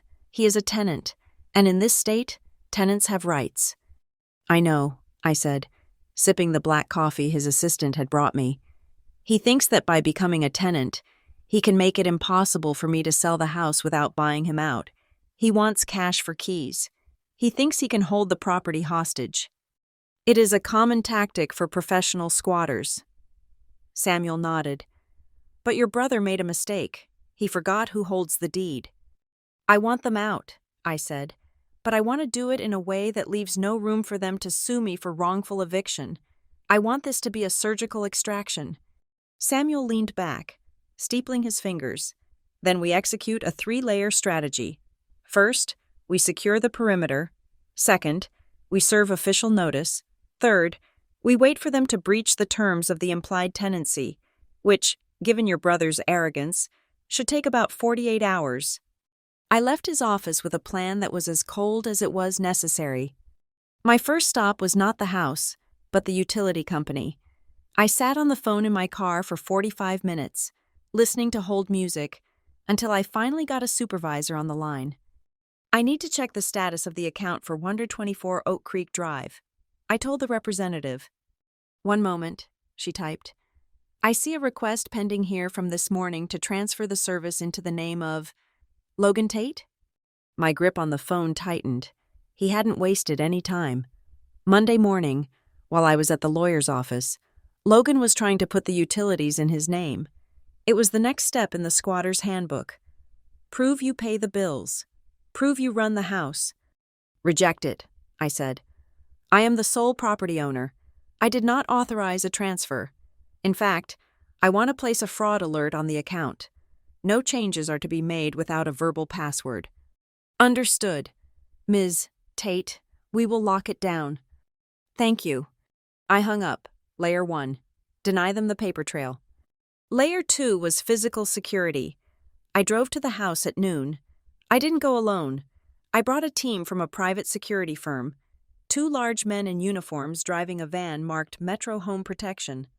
I pulled into the driveway. Linda's car was there. Logan's car was there. I walked to the front door and unlocked it. The security technicians followed me. Linda was in the living room, watching a talk show. When she saw me, she jumped up, her face twisting into that familiar mask of victimhood and aggression. You came back, she sneered. I thought I told you not to come without calling. And who are these men? These are contractors, I said, ignoring her tone. They are here to install a security system. We don't need a security system, Logan yelled from the kitchen, walking in with a sandwich in his hand. We are fine. We don't want people spying on us. It is not for you, I said calmly. It is for the insurance policy. As the owner of the property, my premium goes down if I have 24-hour perimeter surveillance. They are installing cameras at the front door, the back door, and the driveway. It is non-negotiable. You can't do that, Logan protested, stepping forward. That is an invasion of privacy. It is the exterior of the home, one of the technicians said, his voice deep and bored. Perfectly legal, sir. We are not putting cameras in the bedrooms or bathrooms, just the entry points. Standard procedure.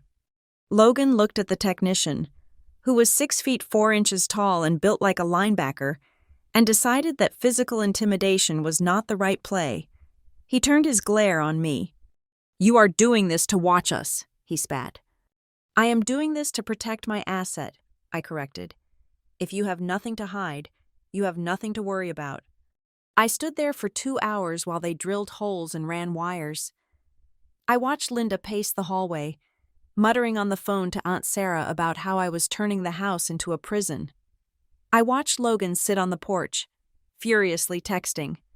When the technicians were finished, the lead guy handed me a tablet. All set, Ms. Tate. The feed goes directly to your phone and the cloud. High-definition video and audio for the exterior zones. Thank you, I said. I left the house without saying goodbye. I didn't need to. The process server was 5 minutes behind me. I parked my car a block away and watched the live feed on my phone. I saw the process server, a nondescript man in a windbreaker, walk up to the porch. I saw him ring the doorbell, the brand new doorbell camera I had just paid for. Logan answered. Logan Tate? The server asked. Yeah, that's me, Logan said, puffing out his chest. You have been served. The man handed him a thick envelope and walked away. On my screen, I watched Logan tear open the envelope. I saw his face go slack. It was a notice to quit, a formal legal document terminating his tenancy at will and giving him and my parents 30 days to vacate the premises. It wasn't an eviction lawsuit yet. It was the warning shot that preceded the war. I turned up the volume on my phone. The microphone on the new doorbell was sensitive. It picked up the rustle of the paper and the sharp intake of Logan's breath. "Mom!" Logan screamed, turning back into the house. "Mom! She's kicking us out! She actually sent papers!" I watched Linda rush out onto the porch. She snatched the papers from his hand. I could hear her reading them, her voice rising in hysteria. 30 days? She can't do this. We have rights. We are her parents. "She's declaring war," Logan said, his voice shaking with rage. "She thinks she can bully us with paper? I'm going to ruin her." That evening, the smear campaign began. My phone started blowing up at 6 o'clock. Text messages from cousins I hadn't spoken to in years. Notifications from Facebook tagging me in long. Rambling posts written by Linda. I never thought I would raise a child who would throw her own sick father onto the street. Linda wrote, "Morgan has lost her way. She has evicted us from our home because of greed. Please pray for Ray. His heart cannot take this stress." She posted a photo of Ray looking sad in the garden. A photo I knew she had staged, probably telling him to look depressed for the camera. I didn't comment. I didn't delete the tags. I didn't call her to scream. I employed the gray rock method. I became a stone, unresponsive, boring, impenetrable. To a narcissist like Linda, silence is more painful than shouting because it denies them the fuel of emotional reaction. I sat in my apartment, eating takeout, and watched the camera feed. Around 9 o'clock, Ray came out onto the porch. He sat on the rocking chair. He looked at the notice, which was crumpled in his hand. He wept. I felt a pang of guilt, sharp and hot, in my chest. I wanted to call him. I wanted to tell him that I would buy him a condo, that I would take care of him, that this was only about Logan. But I knew I couldn't. If I opened the door for Ray, Linda and Logan would slip through the crack. Ray was the hostage, and they were holding a gun to his head. I couldn't negotiate with terrorists. At 10 o'clock, Logan came out. He was on the phone. I put my earbuds in and turned the volume up to maximum. I know, Logan was saying, pacing the length of the porch. "But listen, the notice is actually good. It proves she's hostile. We can use that." He paused, listening to the person on the other end. "No, I haven't signed anything," Logan said. "But I looked it up. If I make improvements to the property, I have an equity claim. I'm going to start renovations tomorrow. I'll tear out the kitchen cabinets. I'll say they were moldy. Once I put money into fixing it, or Dad's money, whatever, she can't just kick me out without reimbursing me for the added value." My blood ran cold. He was planning to destroy the kitchen to create a fake construction lien. "And get this," Logan continued, lowering his voice, leaning against the railing right next to the hidden microphone. "I found a guy who buys houses for cash with tenants in place. Ugly situations. If I can make her life miserable enough, if I can make the neighbors hate her, she'll crack. She'll sell to this guy for pennies just to be done with it. And the guy, he's my buddy from college. He buys it cheap. I get a kickback. And we stay in the house as renters. It's genius." He laughed, a cruel, arrogant laugh. "Yeah," he said. "She thinks she's playing chess. But I'm about to flip the whole board. She'll be begging me to take the house off her hands by next week." I hit the record button on my screen. Clip saved. I replayed it. "I'll tear out the kitchen cabinets. She'll sell to this guy for pennies. I get a kickback." He had just confessed to conspiracy to commit fraud and malicious destruction of property. I leaned back in my chair. The guilt about Ray evaporated. Logan wasn't just a squatter. He was a criminal. And he had just handed me the weapon I needed to bypass the 30-day waiting period. I didn't need to wait for a civil eviction. I picked up my phone and dialed Samuel's number, even though it was late. "I hope this is important," Samuel answered on the second ring. It is, I said. How fast can we get an emergency restraining order if I have evidence that a tenant is conspiring to destroy the property and commit real estate fraud? If the evidence is solid, Samuel asked. 24 hours. Check your email, I said. I just sent you the audio file. He is planning to rip out the kitchen tomorrow morning. I'll have the motion drafted by midnight, Samuel said, his tone shifting from sleepy to predatory. Morgan, if he touches one cabinet door, he's going to jail. That, I said, watching Logan finish his cigarette on my porch, is exactly the plan. I hung up and watched my brother stomp out his cigarette butt on the hardwood planks of the porch I had just painted. He thought he was the king of the castle. He didn't realize he was already standing on the trap door. The text message from my mother arrived at 7 o'clock on Tuesday morning. It was not a scream, nor a threat. It was a single, terrifyingly simple sentence. Please come home. We need to talk about a settlement before Dad has another episode. It was the bait I had been expecting. After I served the notice and placed the restraining order motion in my lawyer's queue, they knew the clock was ticking. They knew they had lost the element of surprise. Now, they were shifting tactics from intimidation to negotiation, or rather, what they considered negotiation, which was usually just manipulation wearing a tie. I drove to the house at 10 o'clock. I parked in the driveway, right behind Logan's leased sports car. The security cameras I had installed the day before stared down at me, their blinking red lights a silent comfort. I checked my phone to ensure the audio recorder was running. I was not walking into a family meeting. I was walking into a deposition. When I entered the kitchen, the scene was staged to perfection. My mother had brewed coffee. There was a coffee cake sitting on the counter, store-bought, Entenmann's, my father's favorite. They were sitting around the kitchen island. Ray looked pale and small, his hands wrapped around a mug as if it were the only thing anchoring him to the earth. Linda sat straight-backed, projecting an air of reasonable matriarchy. And Logan? Logan was leaning against the counter, arms crossed, wearing a t-shirt that said, "Risky business."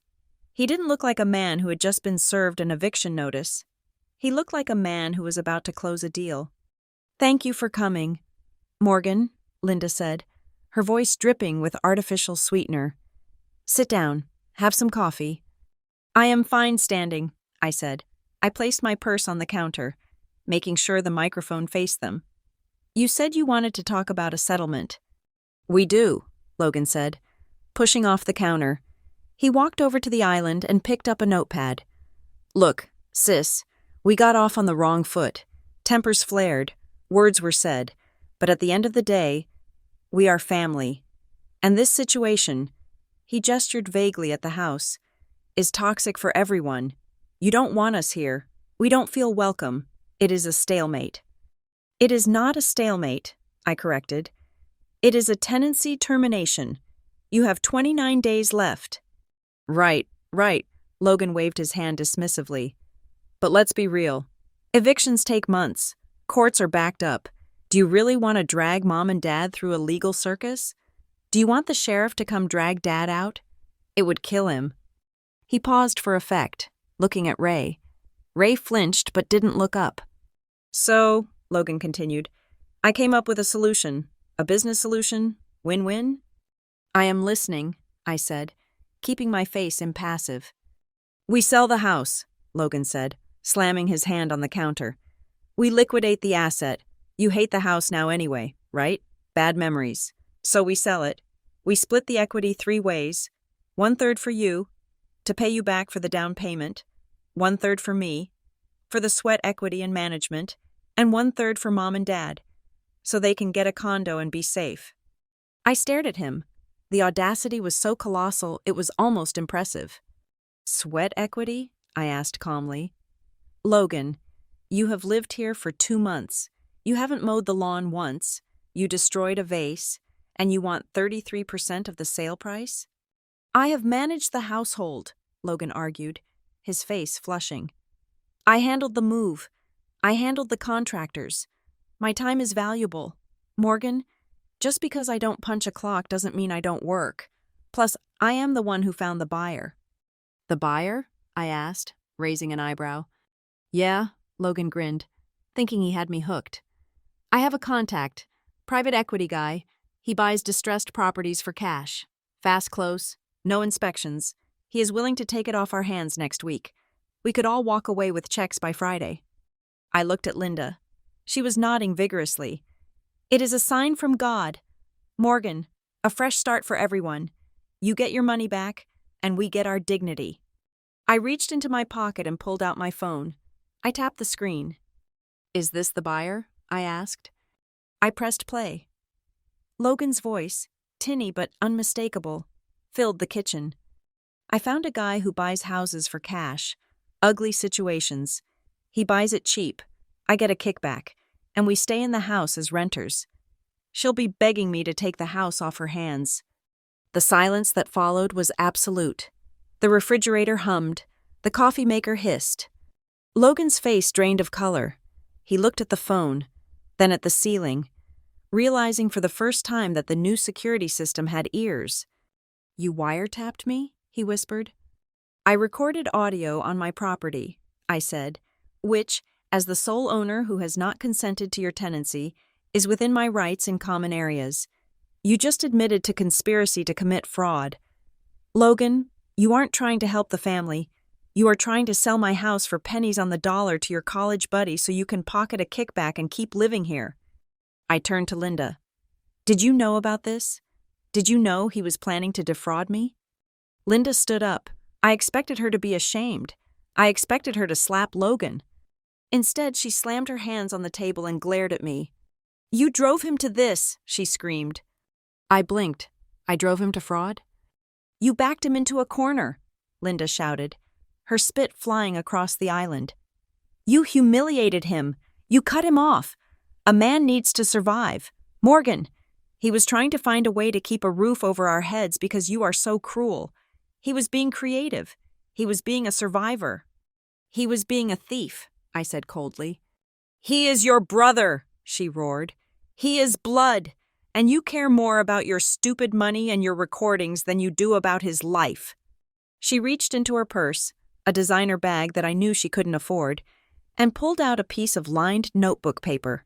It was wrinkled and covered in aggressive, slanting handwriting. We are done negotiating, Linda said, shoving the paper toward me. Sign this. I looked down at the paper. It was handwritten in blue ink. I, Morgan Tate, hereby transfer full ownership of the property at 124 Oak Creek Drive to Linda and Ray Tate. Effective immediately. I relinquish all claims to the house. I agree to pay the mortgage for the next 12 months as a gift to my parents. At the bottom, there was a line for my signature. I looked up at her. You cannot be serious. I am deadly serious, Linda said, her voice low and trembling with rage. You clearly don't want to be part of this family. You judge us. You spy on us. You record us. Fine. You want out? Sign the paper. Give us the house. You can keep your job and your city apartment and your high horse. Leave us this house, and we will never ask you for another thing. We will cut ties. You will be free. Free? I laughed, a harsh sound that hurt my throat. Mom, this isn't a contract. This is a ransom note, and it's not even legally binding. Ray, Linda barked, turning to my father. Tell her that if she loves you, she will sign this and go. I looked at my father. He was still staring at his coffee mug. Dad, I said softly, look at me. He slowly lifted his head. His eyes were hollow. Dad, how much debt are you in? I asked. Ray, don't answer her, Linda warned. Dad, I pressed, I need to know. The credit cards, the personal loans, the catering. How much? Ray took a shaky breath. 40,000, he whispered. What? I felt the blood drain from my face. Dad, I paid off everything 2 months ago. How did you rack up $40,000 in 8 weeks? The furniture, Ray mumbled, tears leaking from his eyes. The suits for Logan, the website developers. Your mother said. She said we had to spend money to make money. She said the investors were coming. Stop talking, Ray, Linda shrieked. And, Ray continued, his voice cracking, ignoring her for the first time in years. And the loan sharks. I froze. Loan sharks? Not a bank, Ray sobbed, covering his face with his hands. Online lenders, predatory rates, 300% interest. They call me every day. Morgan. They threaten to call the warehouse. They threaten to garnish my wages. I can't sleep. I can't breathe. I looked at Logan. He was looking at his shoes. He knew. He had spent that money. I looked at Linda. She held her chin high, defiant. It is just bridge capital, she said. Once the business launches. There is no business. I slammed my hand on the counter, making the coffee cake jump. There is no business. There is only debt. You are eating Dad alive. You have drained him of $40,000 in 2 months. I picked up the handwritten contract and ripped it in half. Then I ripped it again. I let the pieces flutter down onto the kitchen floor like confetti at a funeral. I am not signing over the house, I said, my voice shaking with fury. I am not giving you $1 million asset to settle $40,000 in gambling debts for Logan's ego, because that is what this is. You will sell this house, blow the money in a year, and end up on the street, and Dad will be dead from a stroke. Then what are you going to do? Linda sneered. Kick us out? Let the neighbors watch the sheriff drag your dying father out the door? You don't have the guts. I don't need the sheriff, I said, and I don't need to wait 30 days. I walked over to the refrigerator. There was a calendar magnet holding up a coupon for pizza. I pulled the magnet off. I listed the house this morning, I said. The room went dead silent again. What? Logan asked, his voice high and tight. I called a realtor at 8:30, I lied smoothly. Not your friend, my realtor. The house is being listed on the MLS as of noon today. The lockbox is being installed on the front door in an hour. The open house is Sunday. You can't sell it with us in it, Linda shouted. Actually, I can, I said. It is called selling with non-paying occupants. It tanks the value. Sure, I will lose money, but I don't care about the profit anymore. I care about the severance. I stepped closer to them, my eyes locking on Linda's. I am selling the house, I said, and I am not giving you a third. I am not giving you a dime. I am taking the proceeds to pay off Dad's debts directly to the creditors, if and only if he agrees to leave you. Excuse me? Linda gasped. You heard me, I said, turning to Ray.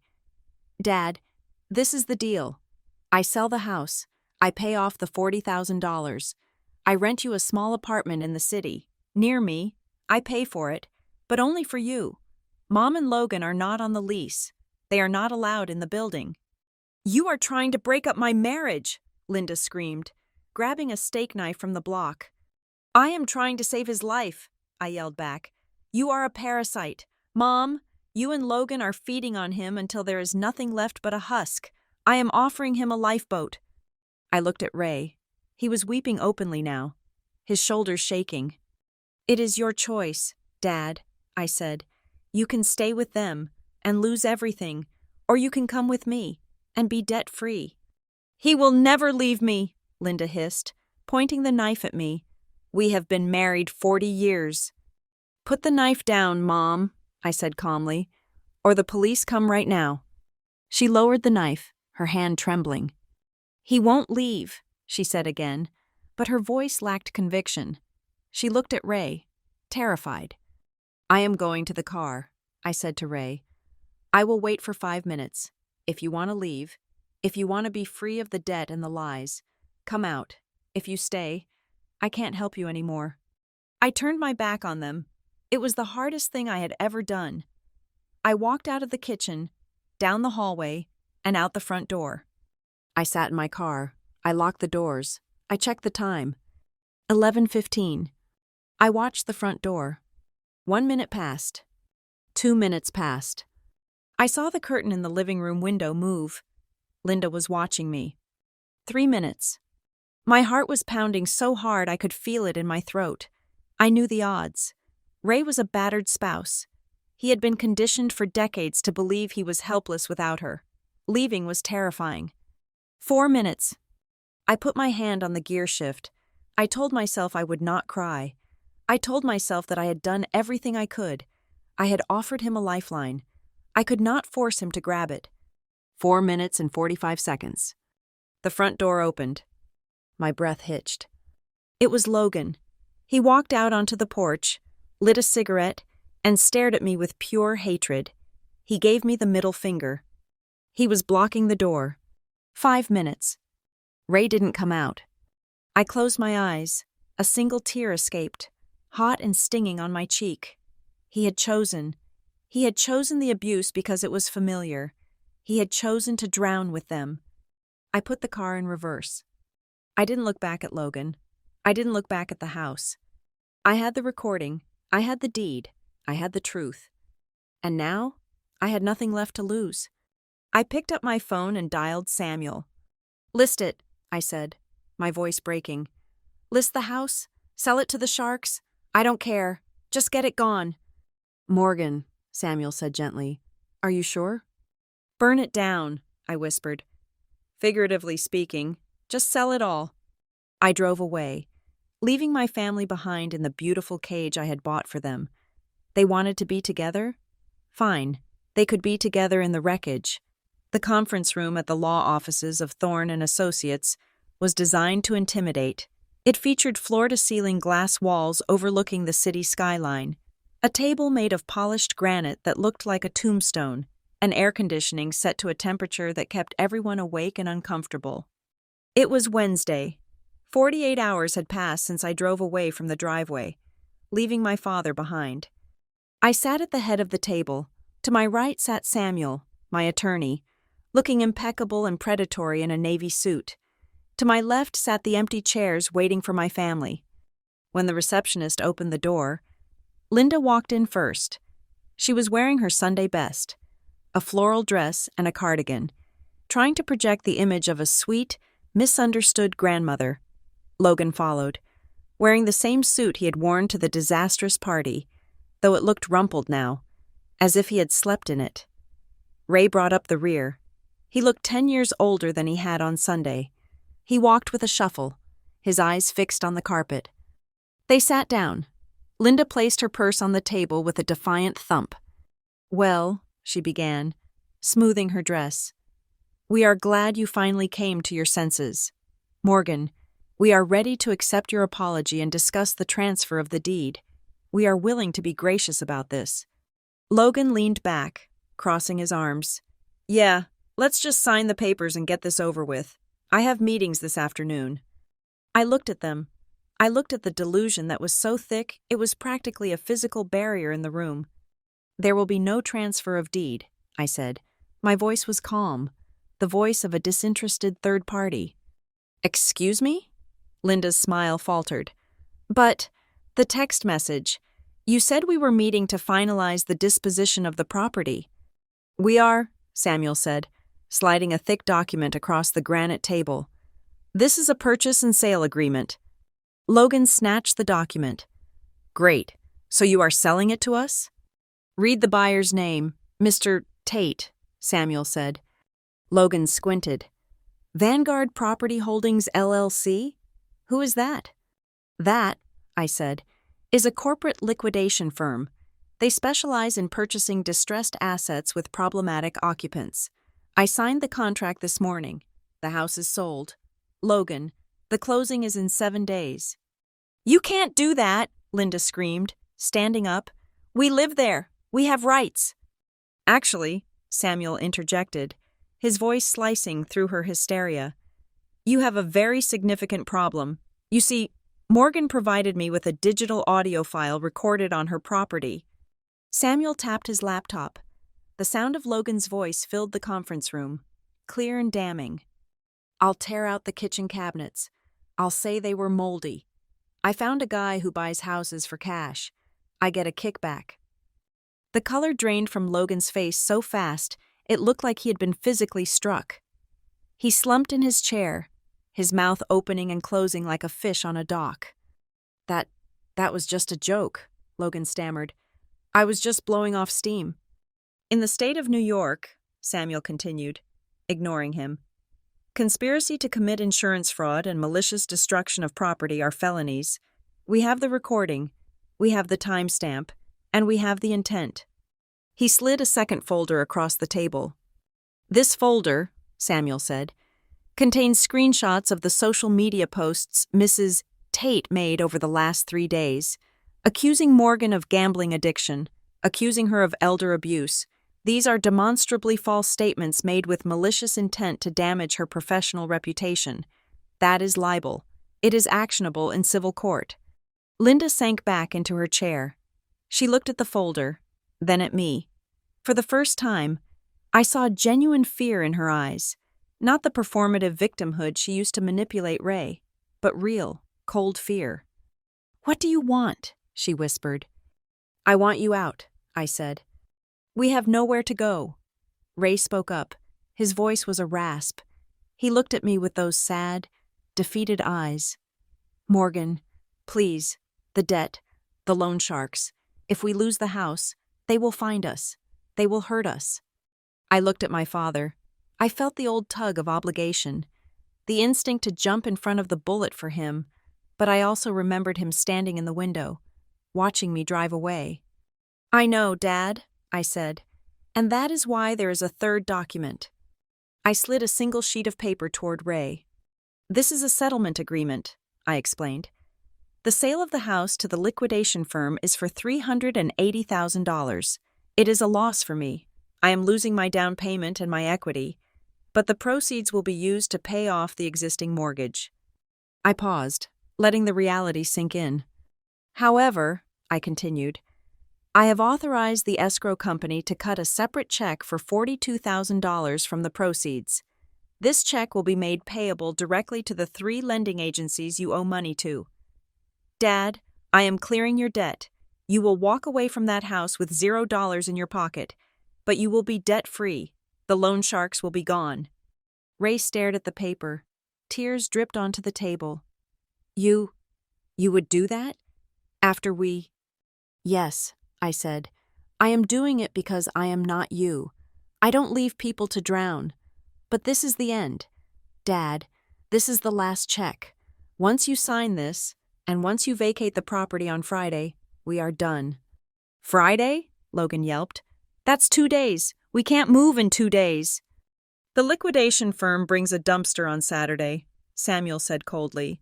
"Anything left in the house becomes their property. I suggest you start packing." "And where are we supposed to live?" Linda demanded, her voice shrill again.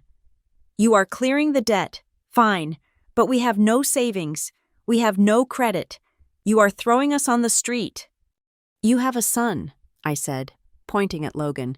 "He is an entrepreneur. He has a $2,000 suit. I am sure he can figure it out. Or maybe he can get a job. I heard the warehouse where Dad used to work is hiring." Logan glared at me with pure venom, but he didn't speak. He knew I had the recording. He knew I held his freedom in my hands. "Sign the papers," I said. "Or I hand the recording to the district attorney and the libel suit to the civil court. Those are your options, homeless and debt-free, or homeless and in prison."